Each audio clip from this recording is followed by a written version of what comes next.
My friends Steve and Brandon from Cakewalk at NAMM 2009. Welcome, gentlemen. Hey, great to be here. Tell us what's happening in your world with the new, I know you've got new products launching, lots of cool things happening this year at NAMM. Well, we've got the V-Studio 700 ready to ship now, which we're very excited about after a lot of work. And we've also announcing a new update to Sonar 8.3, and which adds a bunch of new stuff, and also some new smaller products, which we call the cable line. We've got a line of cable-based products, USB MIDI, and one audio interface here. This one is the UAG1. Right? Oh, cool. So this just plugs into your laptop or whatever? USB powered. Look at that. It's got a big knob on it. I mean, this is basically, you got a guitar. That's you cool. got a guitar, and it doesn't matter if you're on PC or Mac. You got whatever it is that your recording software is. You want to get an idea down really quickly.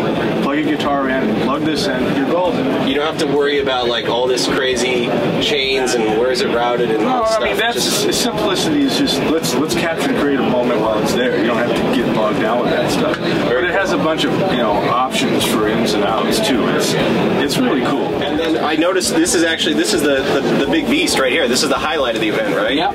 This is the V700, right? Yeah, this is, it's a complete package. You get software, Sonar 8. It's basically everything, the best of what Cakewalk and Roland has to offer. And this is the control surface, which is, dedicated to Sonar and allows you to do very advanced mixing functions and control instruments and effects and control room and surround. So how is this system different from like a Pro Tool system or any of the other competitors that are out there? Yeah, well, we really try to, look at the customer from a standpoint of, people who are composing and producing either on their own or maybe with a production partner or something, which I think is how a lot of modern music is made in kind of professional home studios. And we try to think like that customer, really listen to that customer, and provide a system that kind of out of the box enables you to make great music with great sounds right away for a reasonable cost, and also but from that mindset of full music production inside an environment that's designed for that. Steve, we were talking a little bit about anti-dongle. Can you explain, what does that mean?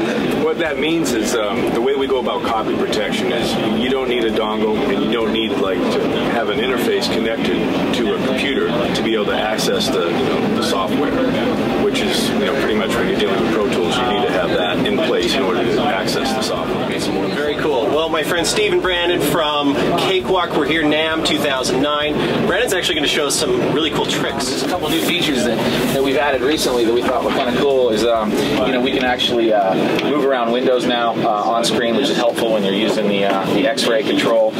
We actually added a new feature recently called Channel Branch. Of course, we're adding features and we haven't even released it yet. It's about now shipping. But Channel Branch allows you just hit Alt Select on any channel, and it will just basically allow you to, let's use this one. It basically puts the whole channel out across the board. So you have the volume of the channel plus aux send. So let's say we go to,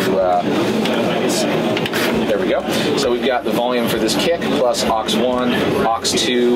We can turn off the auxes. So it kind of like takes a channel and lays it across the board, so you can kind of ride a vocal and the delay and the reverb and kind of mix very organically. One thing I really like recently is, let's say I wanted to control an entire drum kit from one fader. I can do that. I've just grouped all this stuff, and just by moving one fader, I can control all that. But the really cool thing is if I just put that right here, and then I lock that channel just by doing Shift Select, I can now use these faders for other things, vocals, guitars, whatever, and that one fader will now control my entire drum kit, and I can keep that always on channel 1. So we make pretty amazing use of 9 faders, and I think in some ways it's more flexible than having a big one. It seems too like the X-ray function, that comes from the video world, right?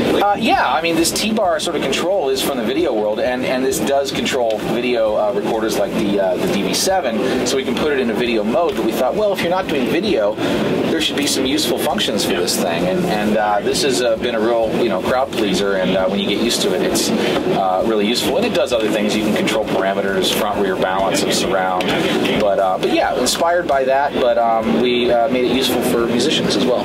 Once again, NAMM 2009, this is wrapping it up. We're leaving at Sunday afternoon, end of the show. We're in the Cakewalk booth with my friends Brandon and Steve. We just got to see some great gear. We'll see you next year, 2010. Thanks, guys, very much. Thank you. Thank you for everything. All right. See ya.